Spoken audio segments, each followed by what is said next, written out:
Pour cette deuxième vidéo de la journée, nous allons parler des détails cachés du MCU.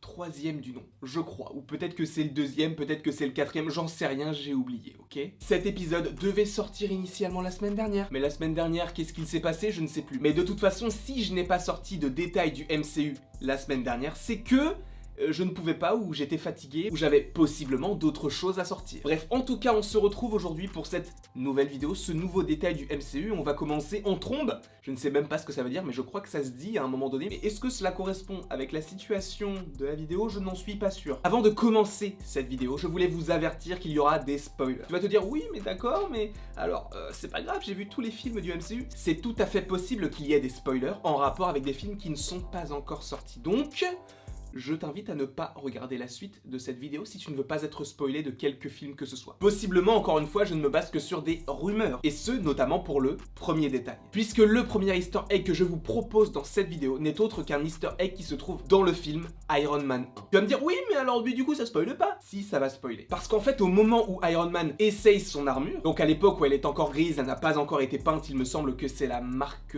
2. Bref, donc, quand il fait ses essais de vol, en fait, à un moment donné, il vole juste au-dessus de la route. Et sur le fond à gauche, sur un mur, on distingue une sorte d'affiche. Et si on zoome bien sur l'affiche, il s'agit de Fin Fan Foom. Et Fin Fan Foom, dans les comics, c'est un ennemi d'Iron Man, lié un petit peu quand même au mandarin. Et c'était possiblement un easter egg pour annoncer un futur ennemi d'Iron Man. Au final, pas du tout, mais seulement ce personnage de Fin Fan Foom, qui est donc une sorte de dragon. Ce n'est même pas une sorte de dragon, c'est un dragon. Donc, ce dragon serait, et j'emploie le conditionnel puisqu'il serait dans le film Shang-Chi et la légende des 10 anneaux. Et le fait est que Shang-Chi est extrêmement lié au mandarin qui sera sous les traits de Wenwu dans le film, et le mandarin qui est extrêmement lié à Iron Man dans les comics, mais également dans les films, puisqu'ils font référence aux 10 anneaux dès Iron Man 1, et le mandarin est entre guillemets le grand méchant de l'histoire d'Iron Man 3, même si c'est un faux mandarin, dans les deux sens du terme, puisque tu as Trevor Slattery, mais d'un autre côté, tu as aussi Aldrich Killian qui est un faux mandarin aussi, parce que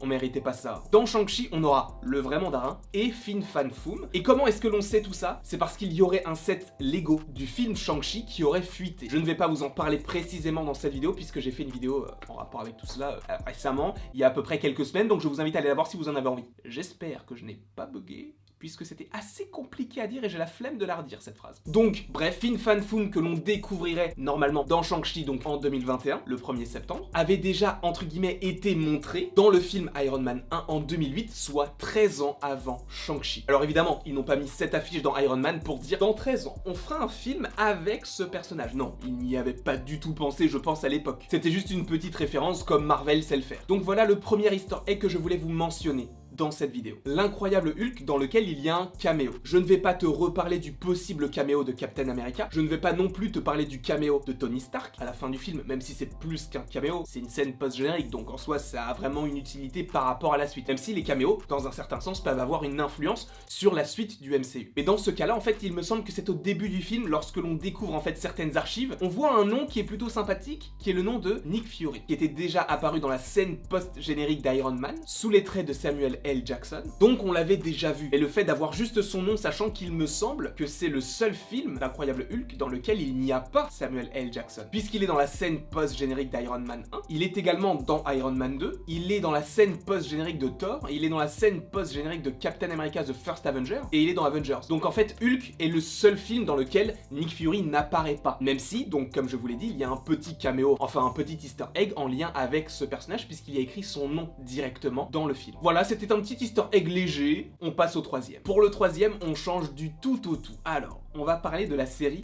Loki. Vous allez me dire, oui, mais pourquoi on va parler de la série Loki? Il y a un easter egg. Oui, il y a plein d'easter eggs, il y a plusieurs choses que je n'ai pas forcément évoquées dans les vidéos que j'ai faites, notamment au début du trailer, où à un moment donné, il y a quelqu'un qui s'apparente à une créature qu'on avait déjà vue dans le MCU, notamment dans Captain Marvel, notamment dans dans WandaVision, c'est un Skrull. Et ça, c'est très cool. Pourquoi? Je ne sais pas encore, puisqu'on n'a pas encore vu la série, mais c'est très cool. Puisqu'encore une fois, à quel moment tu aurais pu te dire que dans la série Loki, il y aurait un Skrull? Personne n'aurait pu le dire. Et là, juste un petit détail dans le trailer te fait dire que, bah ok, c'est génial en fait. Ils arrivent à mettre des easter eggs mais géniaux. Alors, encore une fois, je ne dis pas que le fait qu'il y ait un Skrull, ça va influer énormément la série Loki. À mon avis, c'est juste un petit clin d'œil pour réintroduire l'espèce des Skrulls dans la pensée collective, pour que l'on puisse se dire, ah mais c'est vrai, ils étaient là, ah mais ils étaient là aussi, ah mais en 2022, il y a pas une série qui s'appelle Secret Invasion, et ils seraient un peu partout.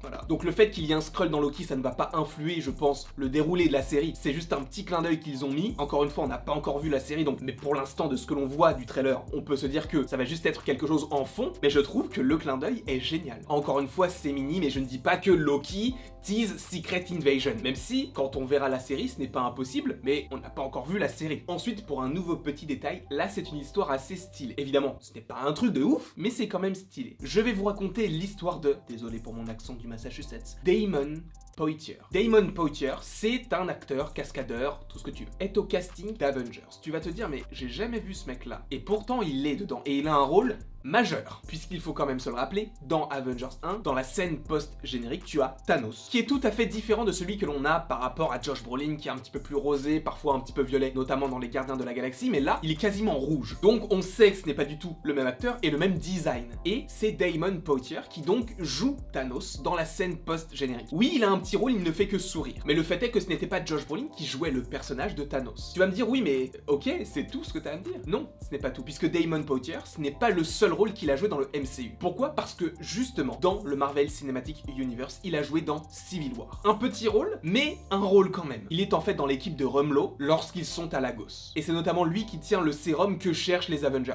Après, évidemment, Black Widow le détruit, mais voilà. C'est lui, c'est le même acteur. Ainsi, Damon Poitier, qui jouait ce personnage dans Civil War, joue également Thanos dans Avengers. J'ai trouvé que c'était une petite référence plutôt sympathique parce que tu te dis, bah, il n'a pas été conservé parce qu'il fallait quand même une tête d'affiche pour le rôle de Thanos. Donc ils se sont peut-être dit, on va quand même le glisser, tu sais, un petit easter egg également dans le film Civil War, mais pour un tout petit rôle. Donc j'ai trouvé en fait l'histoire assez sympathique et je me suis dit que peut-être que ce serait cool que je vous la raconte. Ensuite, nous allons à Avengers Infinity War. Et la scène donc de Thanos, de Gamora et de Crâne Rouge quand ils vont récupérer la pierre de l'âme sur Vormir. Donc tu as les présentations, tu as Crâne Rouge qui dit Gamora, fille de Thanos, Thanos, fils d'Alars. Et Alars, ce n'est pas n'importe qui dans les comics. Alars n'est autre qu'un éternel. Et peut-être que ce nom te dit quelque chose. Oui, il te dit peut-être quelque chose. Pourquoi? Parce qu'il y a un film en fin d'année qui s'appelle Eternals, réalisé par Chloé Zhao. Et c'est très intéressant de savoir. Alors encore une fois, c'est lié aux comics, mais également au film, puisqu'il te confirme que Thanos est le fils d'Alars. Sauf que Alars dans les comics, c'est un éternel. Ce qui signifie que Thanos, par rapport à cette phrase-là, est à demi éternel. Ce qui signifie que si tu as Eternals qui se passe dans le passé, est-ce que tu n'aurais pas un Thanos plus jeune? Et tu sais comment est-ce qu'il a obtenu la pierre de l'esprit pour après la donner à Loki pour qu'il puisse récupérer le Tesseract